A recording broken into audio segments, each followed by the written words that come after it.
मुहासबा करना पड़ेगा। जब मुझे कहा गया कि नमाज पढ़ो तो मेरी माँ ने कहा पढ़ो, तो मैंने कहा मुझे इसका मतलब नहीं पता, तो उन्होंने कहा नहीं पढ़ो। मेरे बाप ने कहा मतलब समझो इसका। उसी मतलब को समझाने के लिए तो उलमा बैठे हैं आपके पास। नहीं, उलमा भी बैठे, मेरा एक्सपेरिमेंट, मेरी जिंदगी है। देखिए मेरी बात सुनिए, आपकी पोस्ट है गाइड करना लोगों को, लेकिन एक ऊपर वाले ने आपको जिंदगी दी है, उससे आप खुद तजुर्बा करते हो। यकीनन मुझे कोई मीडिएटर नहीं चाहिए, आपको ऊपर वाला और मेरे बीच का रिश्ता मेरा पर्सनल है, मैं जानूंगा उसको। और ये हमारे जिस रिलीजन, सारे रिलीजन खुले हुए हैं, मैं सबके थ्रू जानूंगा कौन लोग हैं जो उनको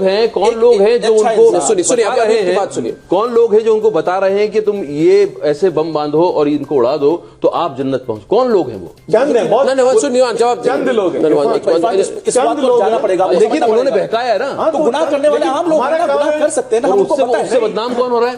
हमारा काम है उससे बदनाम करने वाले उससे बदनाम वो क्या कह रहा है? उससे वो खुद बदनाम हो रहा है करने वाला, खुद पूरी दुनिया में अपनी दुनिया और कुरान ये कहता है ऐसा गलत करने वाले। मैं अगर मुसलमान हूं, मैं किसी के पड़ोस में जाता हूं तो मैं चाहता हूं, अरे यार बात तो सुन लो मेरे भाई, बात तो सुन लो। आप कुछ बैकग्राउंड आप कुछ लोगों को बैकग्राउंड म्यूजिक के लिए बुलाते हैं। अरे सुन तो लीजिए, आप commenting before with a raw knowledge, आप सुन तो लीजिए। अगर एक लोग मिलके जो है एक रिलीजन को बदनाम कर रहे हैं, तो अगर आपको समझ है तो आप उसको डिफेंड करेंगे नहीं करेंगे? हमें डिफेंड करना चाहिए नहीं करना चाहिए? हमारा मजहब तो नफरत करना नहीं सिखाता। वो किया जा रहा है, बहुत खुल के किया जा रहा है, लेकिन सुनने वालों के कान भी खुले हुए होने चाहिए। अगर डेलिबरेटली कोई सो जाए तो आप उसे जगा नहीं सकते हैं। कौन? लेकिन जबरदस्ती जगाने की कोशिश करेंगे तो लेकिन पहले तो आदमी खुद जागेगा तब तो जगाएगा। ज्यादा मुफ्तियों ने फतवा दिया, अगर आदमी खुद ही नहीं जागा तो दूसरों कैसे जगाएगा? सुनने को तैयार हुआ है। क्या है कि वो एक कोई भी आयत जो है उसके अलग अलग इंटरप्रिटेशन है। मैं आपको ऐसा इंटरप्रिटेशन बताऊंगा जो कि बिल्कुल ही संकीर्ण है, जो बिल्कुल नैरो है। एक उसका बहुत खुला हुआ इंटरप्रिटेशन है जो कि हार्मोनियस है, जो कि पूरी ह्यूमैनिटी के लिए है। वो सिर्फ एक मजहब के लिए नहीं है, वो पूरी ह्यूमैनिटी के लिए है। मैं उस इस्लाम को मैंने समझा। मैं आपको अभी I think religion is for self discovery, and unless and until you do self discovery there is no God. This is my personal opinion, and मुझे किसी का सपोर्ट नहीं चाहिए। मैंने अपनी ओपिनियन बोली है, मेरी अपनी नीयत मुझे पता है, मेरी नीयत मुझे पता है। That's my stand. कोई एक आदमी आता है, वो कुरान शरीफ की आयत का एक मतलब बताता है, दूसरा आदमी दूसरा मतलब भी बता सकता है, तीसरा आदमी तीसरा ही बता सकता है। ट्रांसलेशन की मैं आपको एग्जांपल दे दूं कि एक ही चीज को कितनी अलग अलग तरीके से इंटरप्रेट कर दिया जाता है और उससे लोगों को बलगलाया जाता है, उससे लोगों को गलत रास्ते पर डाला जाता है। लेकिन आप तो समझदार हैं, कंट्रोल किया जाता है। अक्ल सलीम अल्लाह ने आपको दिया है, हर एक इंसान को अल्लाह ने अक्ल सलीम वो है जो आपके पास अल्लाह की तरफ से दी हुई है। आप उसको सामने लेकर के बैठ जाए कि ये हमारे लिए गलत है या सही है, डिसाइड करने आपके पास है। कुरान और हदीस के साथ, लेकिन कुरान और हदीस के साथ उससे हट के नहीं। एक सबसे बड़ी बात मैं कहना चाहता हूं, सबसे जो मुझे लगता है, मैंने जिंदगी में समझा है, मैं कुछ दिन पहले तक, कुछ सालों तक मैं कहता था अपने बच्चे को I am proud of you baby, but मैंने वो शब्द को इस्तेमाल करना बंद कर दिया अपनी जिंदगी में, क्योंकि जहां मैं कहता हूं I am proud of this, I am proud of this, I am proud of that, मैं अहंकार को बीच में ला रहा हूं, मैं गुरूर को बीच में ला रहा हूं। बिल्कुल नहीं, मुझे मैं कभी भी मतलब इसीलिए मैं उस लफ्ज को मैंने अपनी डिक्शनरी से निकाल दिया है। मैं अपने बच्चे को वो लफ्ज का बार बार उसको कहना नहीं चाहता, ना ही उसको एसोसिएट करवाना चाहता हूं। गुरूर, तकब्बुर किसी भी चीज पे वो ठीक नहीं है, वो गलत रास्ते पे ही लेके जाएगा। वो ये बोल रहा है कि जिस पे मैं गुरूर कर रहा हूं वो बड़ी है, बाकी सब छोटा है। मुझे नहीं सिखाया, मेरे इस्लाम ने मुझे नहीं सिखाया गुरूर करना। अगर कल इरफान भाई कहने लगे कि मुझे शराब पीना मेरे लिए जरूरी है और शराब को हराम नहीं होना चाहिए, तो क्या सारी दुनिया तो मैं इस्लाम का सहारा थोड़ी लूंगा उसके लिए। आप जवाब दें तस्लीम भाई, मैं उसका इस्लाम का सहारा थोड़ी लूंगा, वो मैं ओनस अपने पे लूंगा। अगर मुझे किसी से बदला लेना है तो वो मैं इस्लाम को बीच में नहीं लाऊंगा। अगर आप मानते हैं नहीं, मैं इस्लाम को बीच में नहीं लाऊंगा, मानना पड़ेगा। उसके लिए मैं अधूरे इस्लाम को नहीं मान सकते, उसके लिए मैं इस्लाम को बीच में नहीं लाऊंगा। One ideology you have to believe it in complete in total. Every law of Islam will be applied to you.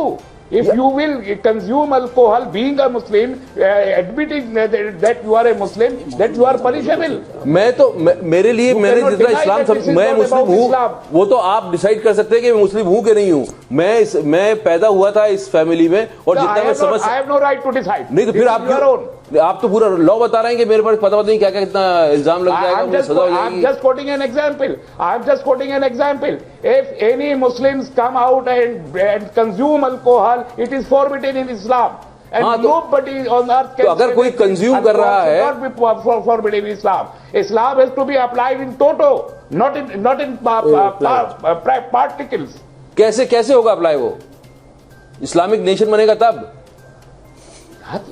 कहां होगा वो apply? It's not that. Wherever there is Islamic law, it's a crime under Islam. हाँ, तो मैं उसको justify नहीं करूंगा। I'm just putting an example that you cannot evade. And Muslims all over the world, if they believe in Islam, most of Muslims. No, I think common sense की बात कर रहा हूँ कि आपकी जब शादी हुई तो आपने रिटर्न एक हुआ जी, हमने लिखते हैं ना, रिकॉर्ड में लिखते हैं ना, काई साहब आते हैं, तो ये जब आप जुदा हो रहे हैं तब वो क्यों ना हो, तब रिटर्न क्यों ना हो? कॉमन सेंस की बात है।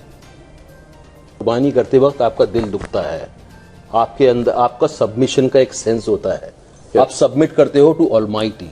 अगर वो सेंस जाग नहीं रहा है तो क्या कुर्बानी करना से आपकी सोल पे कोई फर्क पड़ेगा?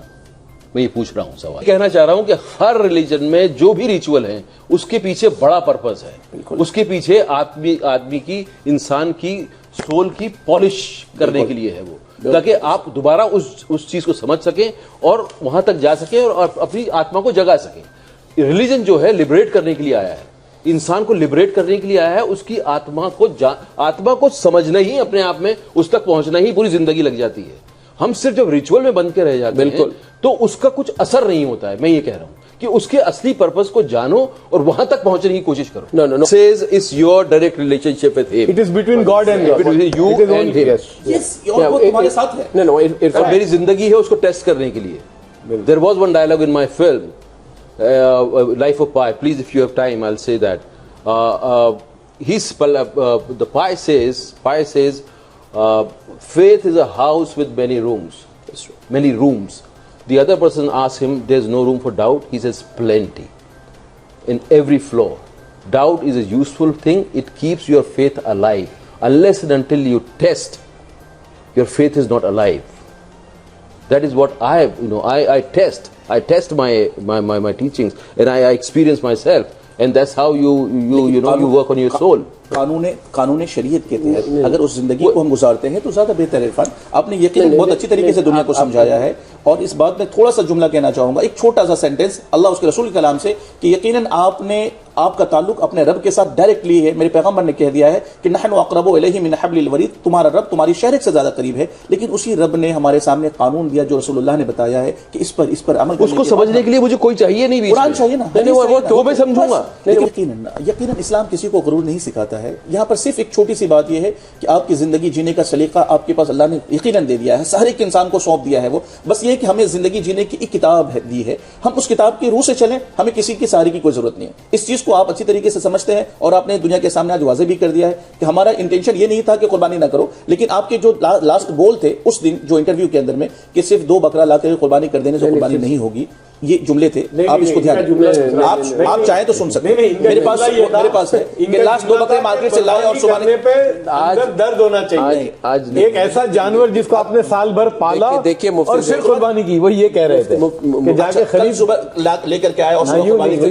असल तरीका वो ठीक है क्या? वो तरीका ठीक है, कुर्बानी लाकर वो तरीका ठीक है, बिल्कुल कर सकते हैं। नहीं कर सकते हैं, नहीं करना चाहिए। नहीं तरीका जो उससे सवाब मिलेगा, मुझे बताइए। मुझे सवाब मिलेगा अगर आप बाजार से लेके गए लाके खरीद के लाया, आपने कुर्बानी कर दी, कुर्बानी के दिन सवाब मिलेगा, बिल्कुल मिलेगा। 100% समझना चाहूंगा, समझना चाहिए। मैं इसको थोड़ा सा वाज़ेह समझाना चाहूंगा, बहुत साफ सुथरा कुरान मुक़द्दस में हुक्म दिया कुर्बानी करने का। और 2 aspects of it, one that लोगों को people who are relaying my thoughts, they might construe it, or people who are understanding, they might not get the same. What I've said is said by Mufti of Jaipur in Jama Masjid, but पता नहीं क्यों लोगों ने उसका गलत मतलब निकाला, लेकिन मैं अपनी बात रोकूंगा नहीं।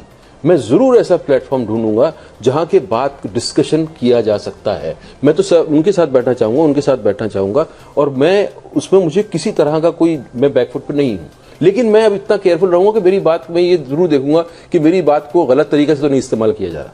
जी, इन्हीं तक गलत पहुंच गई मेरी बात। वो जो बैठे हुए हैं भाई साहब, इनका नाम क्या है, तस्लीम रहमान, ये बैकग्राउंड म्यूजिक है भाई साहब, इन तक ये सुन रहे हैं मेरी बात, उसके बावजूद भी गलत समझ रहे हैं। तो ये कम्युनिकेशन, एक्चुअली कम्युनिकेशन का प्रॉब्लम ये है, कम्युनिकेशन लगता है कि हो गया, वो सबसे बड़ा होता नहीं है। वीडियो को लाइक, सब्सक्राइब और शेयर करना ना भूलें। अपने विचारों को कमेंट बॉक्स में लिखकर हम तक जरूर पहुंचाइए।